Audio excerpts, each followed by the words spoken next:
With the hard-hitting questions, let's knock it out the park right away. You've left the Tiger. You are leaving the Tiger. What happened? Tell us that story. Well, July the 29th is the D-Day, my final day.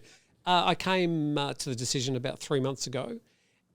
We've had over the 6 years that we've put the Tiger together and grown it to sort of be one of the most established English language media companies in Thailand. There's been a lot of twists and turns, and we try this and we try that. And then there was a decision last year to sort of start heading down the e-commerce route.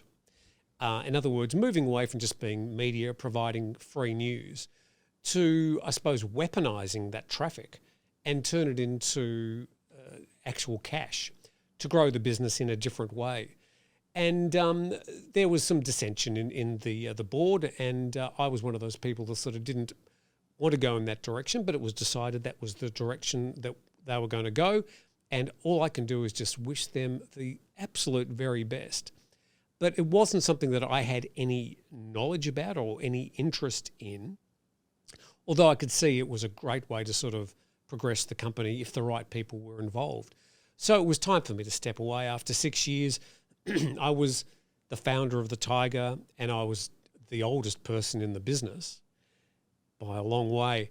And I didn't really want to cast a shadow anymore. So the most responsible thing for me was to step back and to let younger, more ambitious, more talented people take up the leadership roles. And that's where it's heading. So all I can say is good luck to everybody at the Tiger.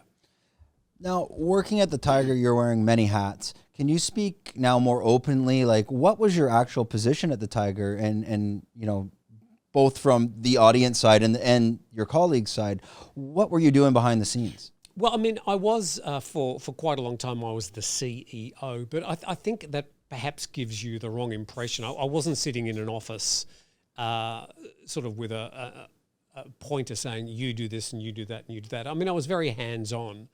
I was doing the YouTube channel. I was sort of directing a lot of the written content. But I was managing the staff and sort of doing the numbers and reporting to the board. But I was much more comfortable with the hands-on stuff. And as the business sort of grew, 4 years ago it was 5 people. Now it's about 35 people. And it just got to a size where I was managing 99% of the time and actually doing things that I enjoyed about 1% of the time. So that was another good reason for me to step back. And they've got much better CEO type people now managing those sort of leadership roles. And the company needs that.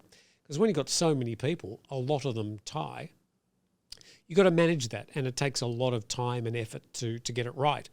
Plus you've got to output the videos and write the stories and pay the bills. So I was the CEO technically for quite a while, about 4 years. But recently I've just been managing the English content side. And now, as I said, younger, more ambitious, smarter people than me are taking on those roles.